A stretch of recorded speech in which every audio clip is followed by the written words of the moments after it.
Sarah, thanks very much indeed for that. So much to digest. We really enjoyed it. And I know he had to take some of the videos out of that to keep the presentation to time, but we'd all like to see the rest of them. Let me just tell you what's going to happen for the next hour, hour and a half or so. We were going to take a break before our final presentation and then have lunch, but you know what? We're just going to roll over. So we're going to have the presentation on placemaking straight after this panel discussion, and then we're going to take a break for lunch, which brings us onto our next session. And talking of lunch, it is a session about food, more specifically current trends in food and beverage and its role in new real estate developments. We've got about 45 minutes on this one, and as with all of our panel discussions, as wonderful as the four people who are going to join me up here are, they do not have a monopoly on knowledge, insight, comments or questions, so please play an active and vibrant part in this discussion right from the outset. Wonderful, let's get cracking. So what I'm going to do is take a seat and then introduce our panelists in no particular order, I would stress. First of all, please join me in welcoming to the stage Executive Board Member for Vapiano, Mario Bauer. Mario, are you with us, please? Thank you very much indeed. Mario is responsible for international growth and partnerships. Hi. Hey, Mario, have a seat. 200 or so restaurants in 30 countries and a bunch of other stuff as well that's interesting about Mario. We'll get to that later. Secondly, will you welcome the Executive Vice President of Gastronomica Middle East, which operates a number of restaurants here in the region, Georgie John. Georgie, join us, please. What I tell you about Gastronomica is they've got a number of their own exciting concepts, and entertainment is a big part of what they do. Hey, Georgie, good to see you. Have a seat. Then we have Mohammed Alawi joining us on this panel. Mohammed, come and join us, please. Ahlan wa sahlan. Among many, many other things, Chairman of the Shopping Centres Committee, Jeddah Chamber, Chairman of the Board of the Saudi Sand Souvenir Organisation, and a man who has operated many, many shopping malls. Ahlan wa sahlan. Nice to see you. Fadl, have a seat. And finally, we have the CEO of Mark Consulting, Tariq Hassan Khan. Tariq, join us, please. Mark Consulting, based in Karachi, does a bunch of stuff, executive search, recruitment, training and development, and consultancy. It's lovely to see you. Thank you for joining us today. And it does a lot of work in the Gulf. We know that here in the UAE and in Saudi Arabia as well. Mario, if I can turn to you, first of all, 200 or so restaurants. I tell you what was interesting looking at your website, the Vapiano website this morning. When I think of Vapiano, I think Italian food. Mm-hmm. But you don't. Because this is what you say is the DNA of your organization.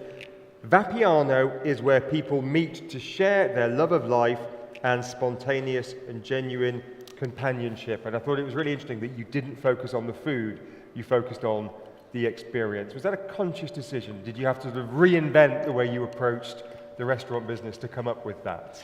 So Vapiano from the beginning was about sharing experience, cooking with friends. That was also one of the slogans from the one, because what you always remember when you go to Italy is, yes, you're having great pasta, and yes, you're having great pizza, but at the end of the day, you remember the feeling and the lifestyle.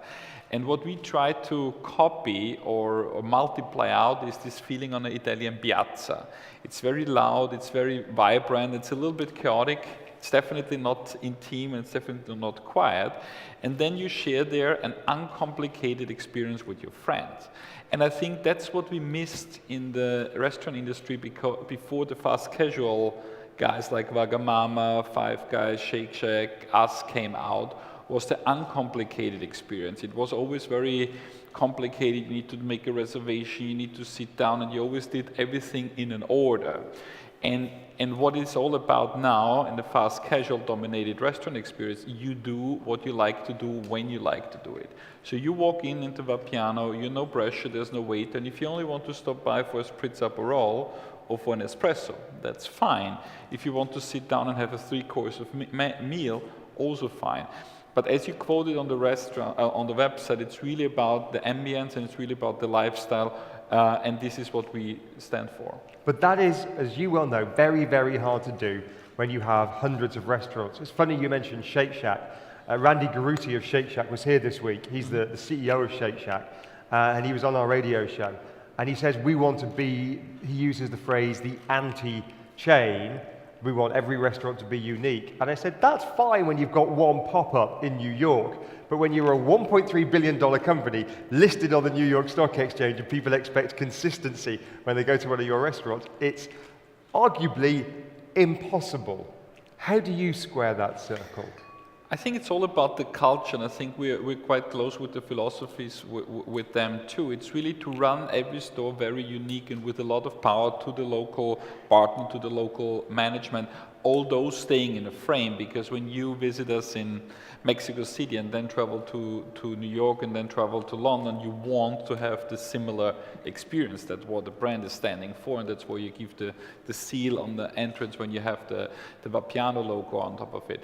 But nevertheless, what we really do is this, also in our vision says, all we do with love to refresh your life, and your life is meant the life of the guests.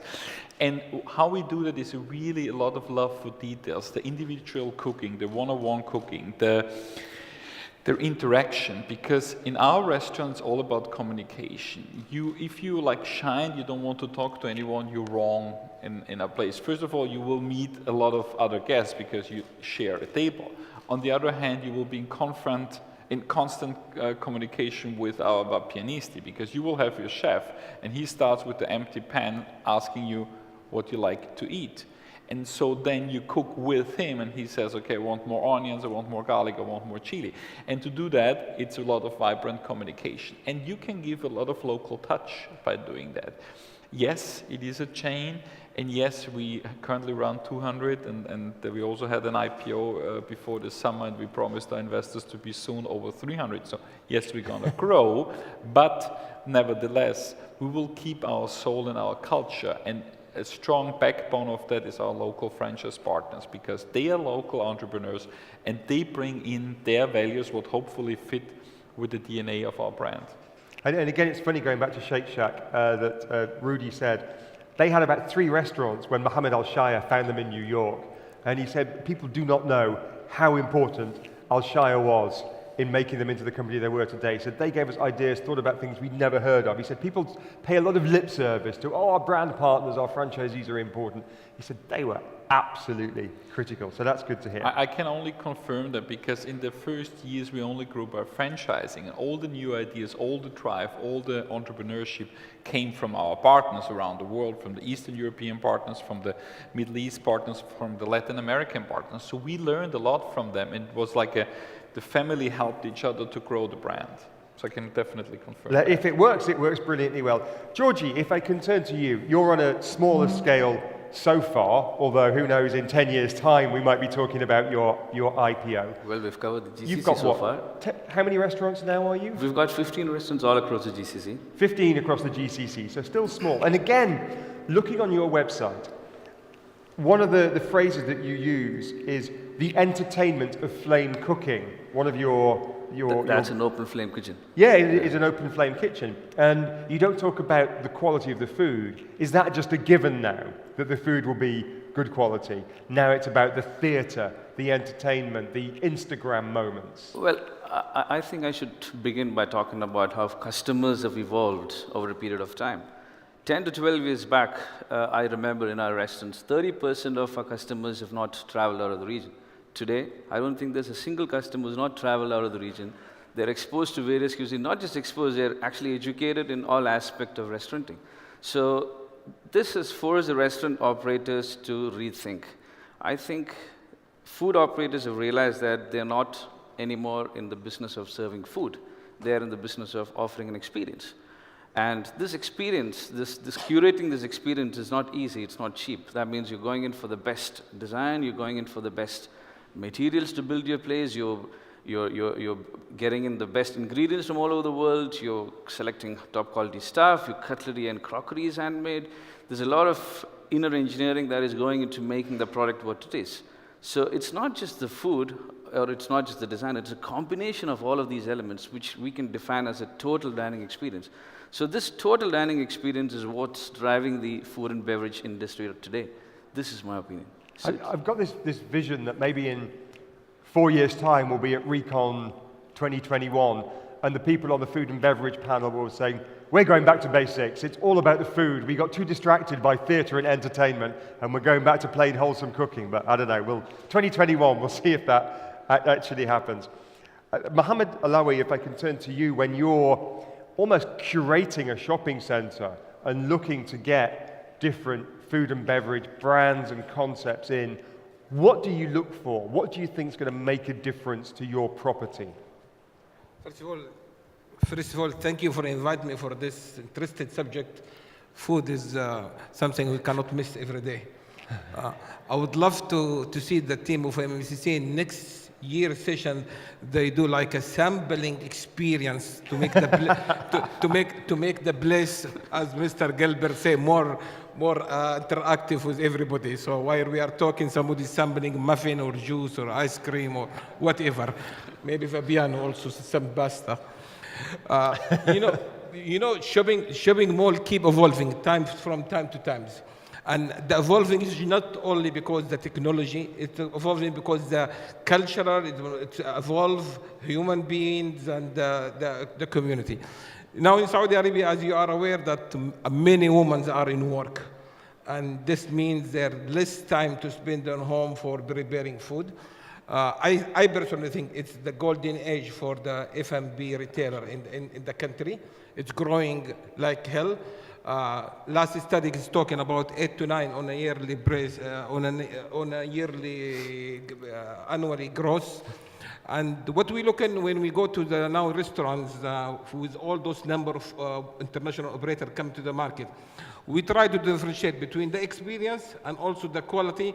And we notice also now a big demand from this new generation. We keep hearing boom baby or Zijan, or those things, that the healthy food is becoming an issue, where people that would love to see the experience mixed with an healthy. Most of this new generation are now into gym all the days, and they would love to have good food, but also they would love to have good healthy food.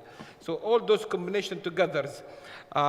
In the past, people are talking about the fast food corners, but I think now the casual experience become almost, I will not say 100%, almost similar to the fine dining, with a little maybe difference on the quality and the price and the etc. So you'll find malls are mixing all those together: fast food, cafes, restaurants, fine dining, casual dinings, all together. Add to that, we notice now a new trend coming is the food truck. Food truck everywhere in the cities. Food truck, container truck. Some malls now are thinking to absorb some good concept within their mall or within their parking area or within open space with its lifestyles to add to it this food truck. More and more we notice what we call it young, fashionable Saudis who enjoy cooking, and they want to have their own local cuisines on the market. So we're trying to grab something from each one to accommodate all the customer together what we need. And as I said, today is what available, maybe tomorrow will not be available in terms of the surface and the quality of the food, you will have it. Thanks, Mohammed. Tariq Hassan Khan, if I can turn to you. You're a chartered management accountant, aren't you? That's your background. You've worked with brands, Toyota, Colgate-Palmolive, so very, very big brands. Tell us a little bit about Mark Consulting and what you do in the retail / food and beverage space. Basically, on 14th November, I will complete my 20 years in Saudi Arabia. And most of this period was with Savola Group. And within Savola Group, when we acquired Panda in 1998, and then we created from Panda another offshoot called Kinan. And there was a portfolio of almost 15 malls that we were running. We were among the people who brought the first hypermarket mall in Saudi Arabia. And I was an integral part of the team. And then the journey goes on and on. We sold 70% stake. And then 2008 onwards, I created my own company called Mark Consulting, and working in different retail and advisory level things. When it comes to F&B in the region, we need to identify what are the major drivers. So the first driver obviously is the baby boom factor. that almost 50% of the population is less than 24 years.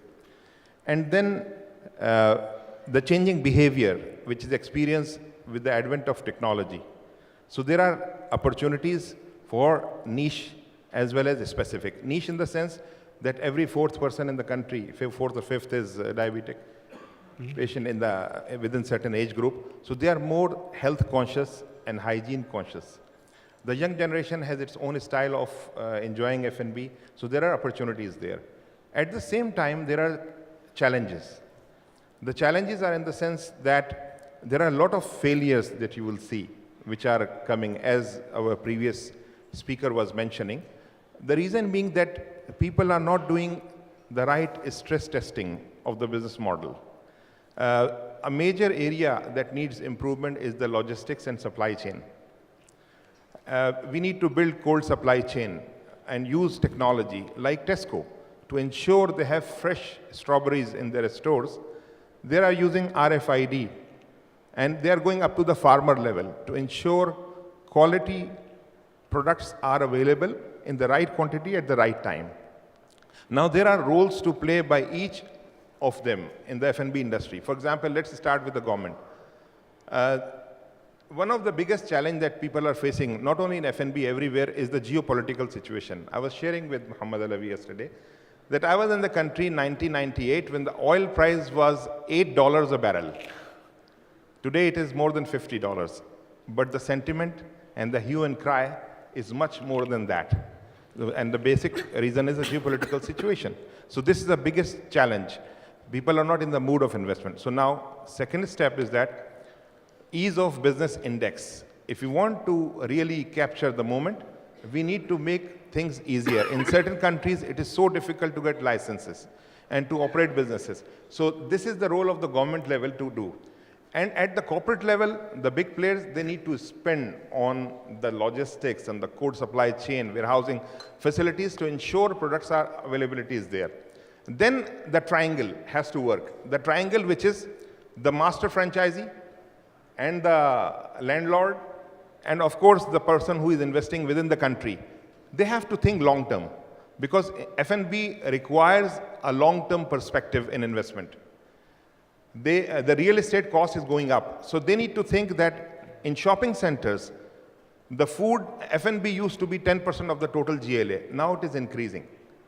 Now it is increasing even to the extent of 20%. Why? Because it's becoming, they are creating a destination based on food.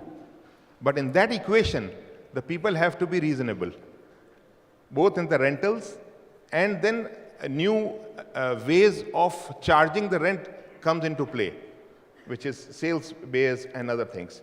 So there are a lot of things that at different levels people have to do. And also, I was hearing the interview of the CFO of McDonald's. He was saying that in the last 2-3 years, there was food deflation. So when the food deflation happens, there is a sniff for the smaller players. But they combat with volumes and other things. And of course, from a shopping center perspective, the biggest challenge is also online shopping. At the end of the thing, I wish to say that we are humans. And even in shopping centers, we should not forget we are humans. If I ask you, just remember any one F&B experience that stick to your mind. I will share mine. I was in Trabzon. It's in Turkey, in a mall, having lunch with my family. And on the right-hand side, there was Black Sea. That moment stick to my mind. I'm not saying bring ocean to every shopping center, but you need to make sure that you go out from the conventional food court and bring something which touches the heart of the consumer. So I think this is the message that new innovations, they are coming in the world. And from an investment point of view, being a finance guy, I must say, think long term. Think about the valuation, not about the operating profit only. In India, there are cases, success stories like Domino's and some other companies, where the value of the joint venture is more than the value of the parent company. So we have to think long term. Thank you. Thank you very much indeed, and I'm sure your comments about creating an authentic experience, Gilbert, when he talks about placemaking, we'll have some thoughts on that. I'm going to come to the floor in a second. Very quickly though, If I can turn to you guys as restaurant owner-operators, we've touched on the issue of how you pay your rent. What questions or comments would you have for someone like Mohammed, who's a shopping mall operator, and others like him, about the way that you're paying rent or the type of rent you're paying? What's your experience so far in this region, and what would you like it to be? If I can start with you first of all, as an outsider looking into this region, how do we compare? Yeah, I think if I look from an international perspective, in this area historically we always paid more rents than in Europe or in other parts, because also historically here labor is cheaper. At the end of the day, restaurant operator cares about the final profit, and it's always a shift from food cost to labor cost to rents. And as I said, we always have been historically able to pay higher rents here. I think what has changed dramatically here is the shift of power. I think in the old days, the landlords here have been very, very dominant / almost arrogant, but this changed completely. That since 5, 6, 7 years, landlords, developers and the brands work hand in hand together to create the experience and also establish sustainable rent, because also no shopping center and no brand want to close down. And we want to be able to stay 5, 6, 7, or in our case even more than 10 years. Because Vapiano and others, and you named great brands like Wagamama, Shake Shack, etc., we invest over $2 million euro per site. And to make that money back with high rent and quite lower profit here is to really stay longer. And so if you look at the new restaurants you've recently opened in this region and the ones you plan to open in this region, will they be in the super regional malls like the Dubai Mall and the Mall of the Emirates, which of course have the footfall but have the higher rent? Or are you looking at different locations? Are you thinking differently about reducing the rent and making the economics work differently? I think you need both, because obviously the malls you mentioned, and there's a lot of others, good others, you need to have to establish the brand, and the landlords know that. I think if you run an international brand and you're not in Dubai Mall or in the Mall of Emirates, you're not international. I think that's a given, you need to be there. But nevertheless, the local pockets, the more regional wall, the more local wall, are the more sustainable mall, because also that's the malls where you have your loyal guests. Talking about Dubai Mall, I don't have loyal guests in Dubai Mall. We start day to day with new 500, 600, 700, 800 guests, so we need to restart every day. Whereas a regional mall, I start the day with 300, 400 loyal guests coming to us every day, and that obviously makes it easier to run. But back to the landlords, I really think what we saw over the last years is that the landlord allowed us all to create their own identity. In the old times, you really got the Schaumfront, everything looks the same. And as we talked about experience and the visibility, it's very important for us to show, like also my colleague, to show what the brand is about at the entrance. And you need to give the flexibility to show that. But I really saw, as I said, I'm really happy about this development. And it didn't start last year, it really started the last 4, 5, maybe even 6 years in that region, that landlords and brands work much closer together. Georgie, a quick word from you. What would be your message to landlords here?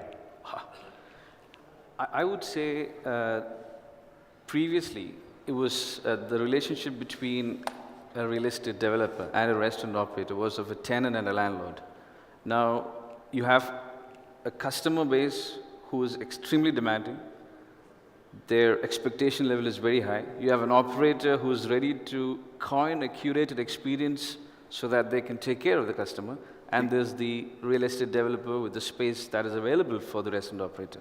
Can you give me an example? Names of a good relationship. So what I'm saying is, it is imperative that malls looked upon relationships in a tailor-made point of view.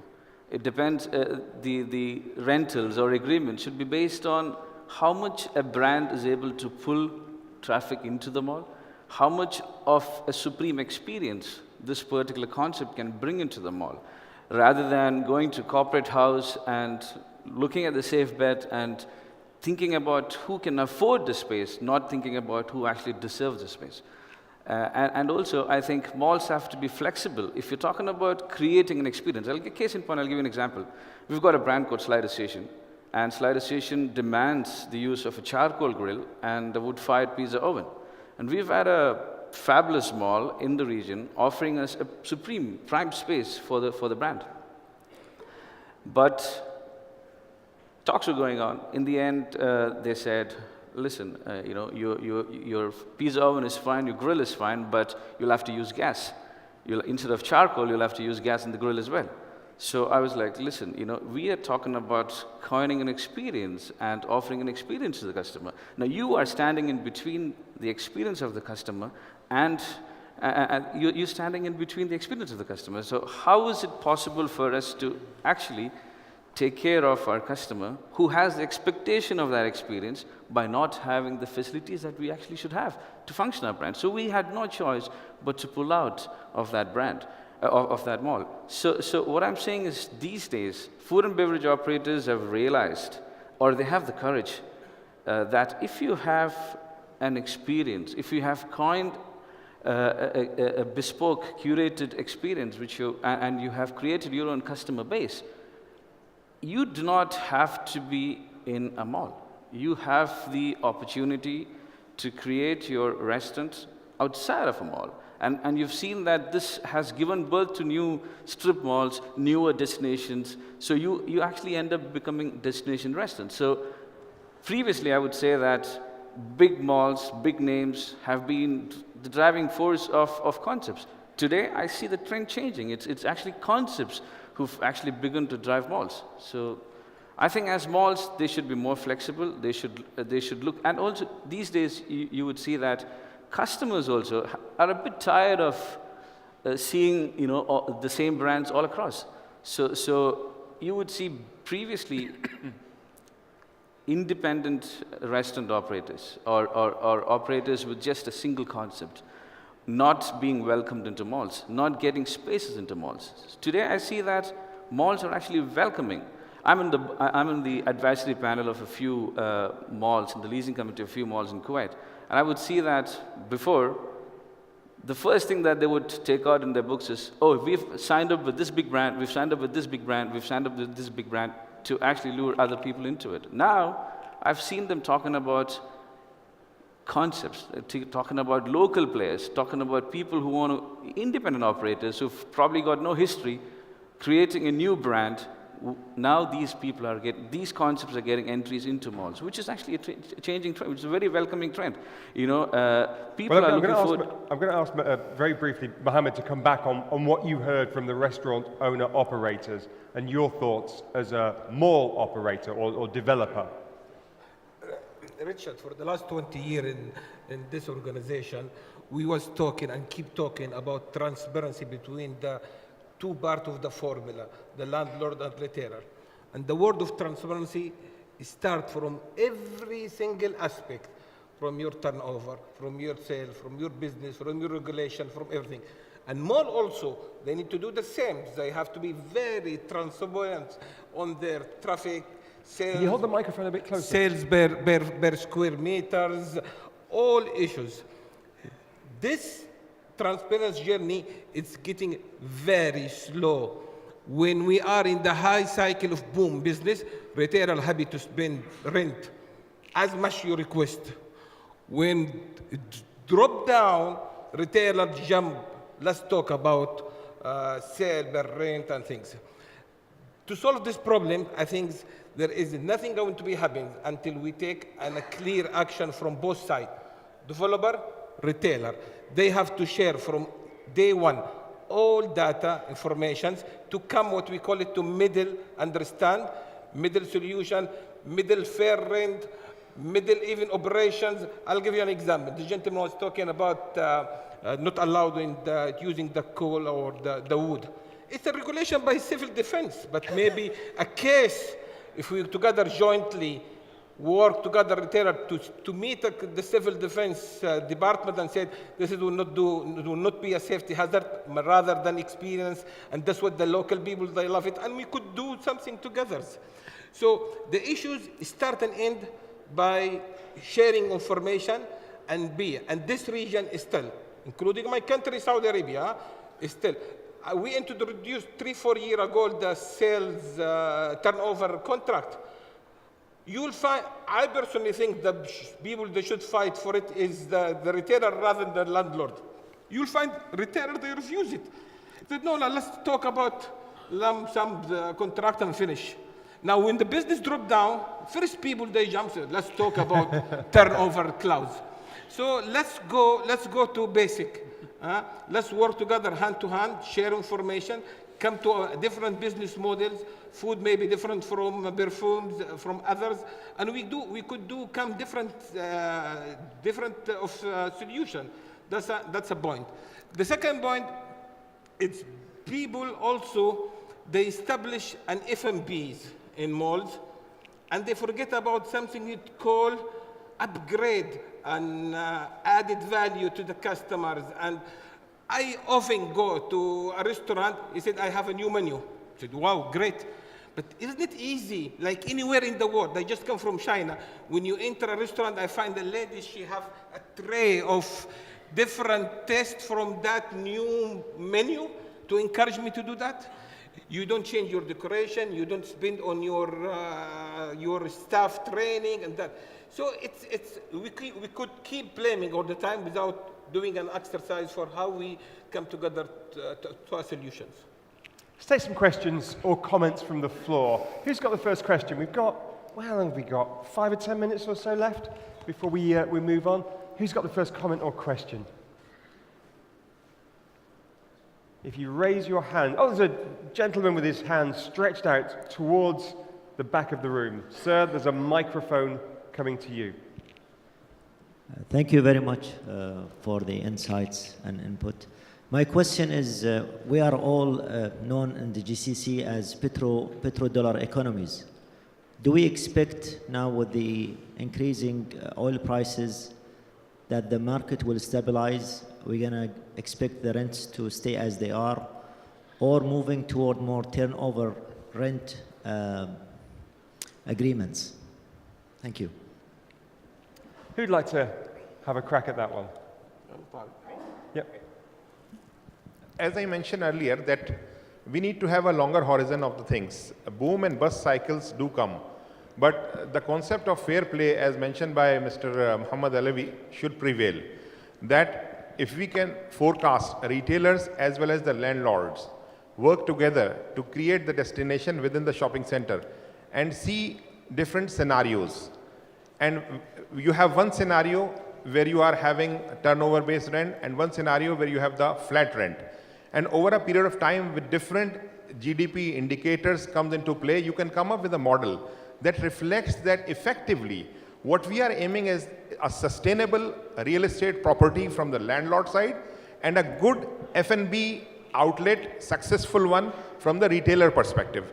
Not only rent, there are other things that comes into play, which are, as he mentioned, about the upgrade of the property. What is your responsibility, 1, 2, 3, to make it successful? And what is required from the landlord? Landlords are also not immune. They also need to create the fund for overall tenants of the mall. And that needs to be part of the equation. So both parties have to take a longer view rather than hit and run approach. Very quickly, Mario, you're based in Europe. Europe's been in an economic downturn, for want of a better word, for a decade or so. How have you dealt with a very sluggish macroeconomy for the past 10 years or so? It's not really an economic cycle, it's almost something more structural than that.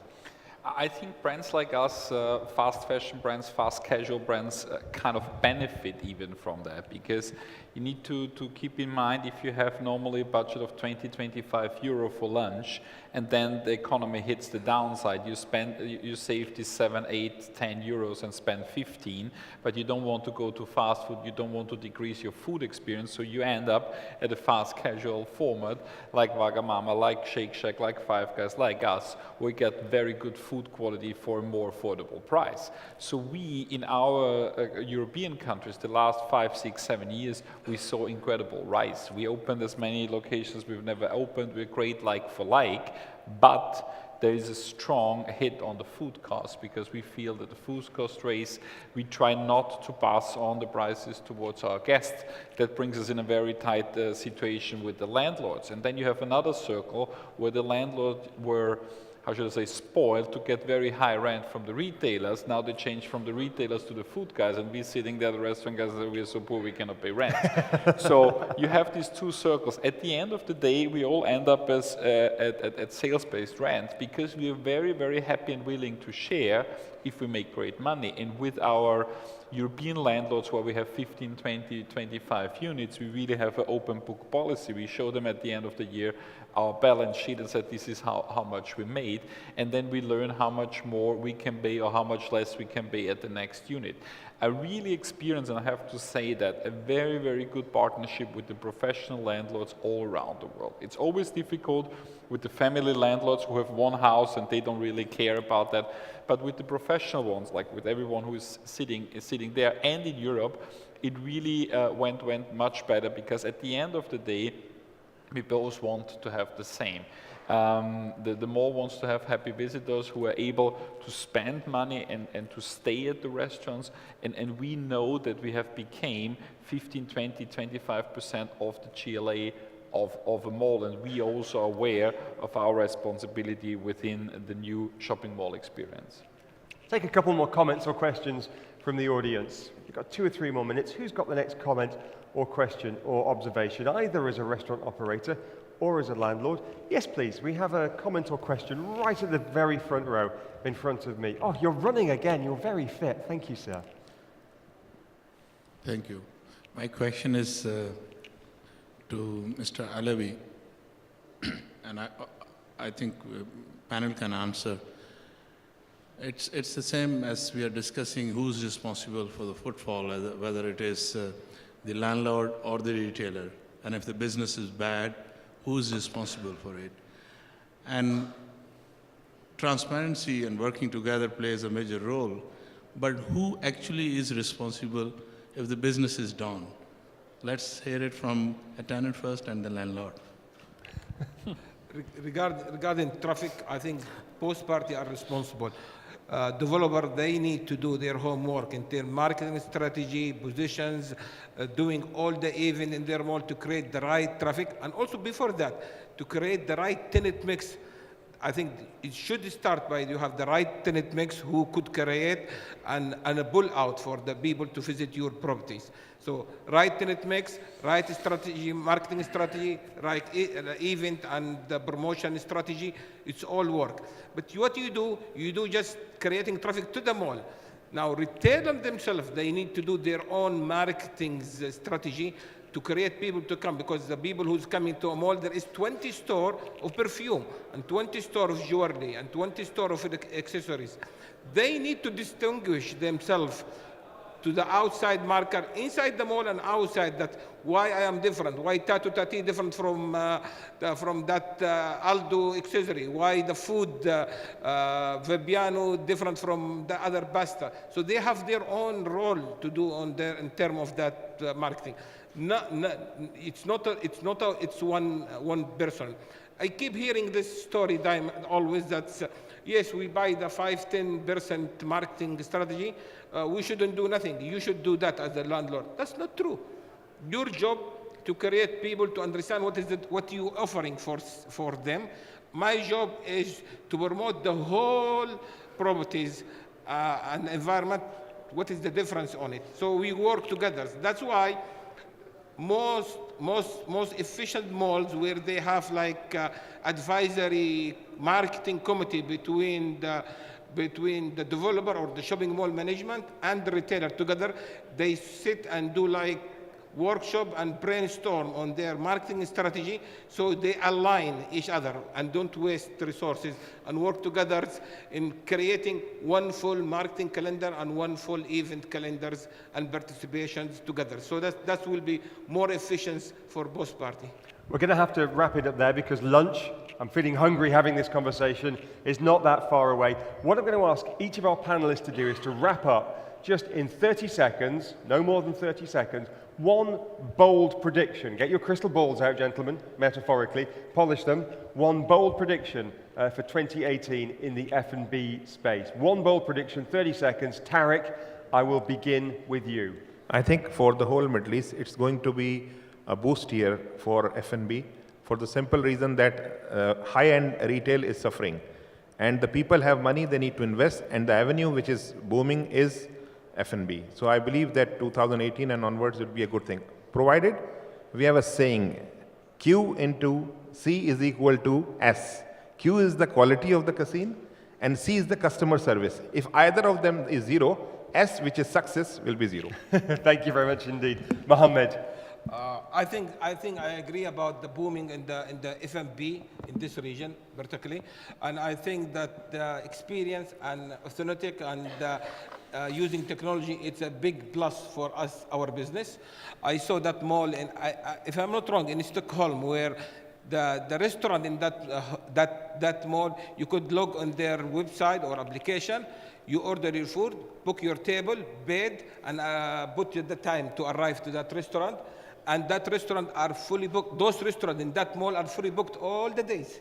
You don't have to come to store and say, sorry, you have to wait 10 minutes or 20 minutes. You already knowing your slot, your table, your order had been done, bed, you just go to your tables and start it. And this is how technology will help our business and to move from the traditional sitting. Look, if 30 seconds is up, Mohammed. We'll have to leave it there. I'll move on to Georgie. I think, to be realistic, times are tough.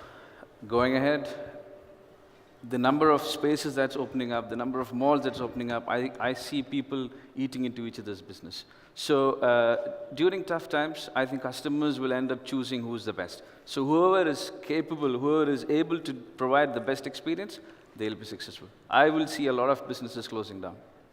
And Mario, what does your crystal ball tell us? I think it's not so bold. I want to touch one topic and piggyback on what Mohammed said. I really think that in our industry, in fast casual, we will see 10 to 15% of our sales being online. And the integration of takeaway and delivery sales with the location in terms of pickup, where do they park, how do they enter, etc. That will be the next new challenge. We have to face that. Yes, there will be people who come to the restaurant who want to have this experience. There will be 80, 85%, but 15% will be online. And at the moment, the online is a distraction of the restaurant, a huge distraction. And we have to see, or we will gonna see concepts what are in sync that to experience from online to offline and vice versa, with all the marketing, with all the experience, and people who fail or brands who fail on that. So from my point of view, the biggest challenge in the next 1 to 3 years will be the integration of the online sales into the restaurants and into the shopping And by malls. online, you mean delivery? Delivery, yes. It's been fascinating, gentlemen. Thank you very much indeed. Mario, Georgie, Mohammed, and Tariq.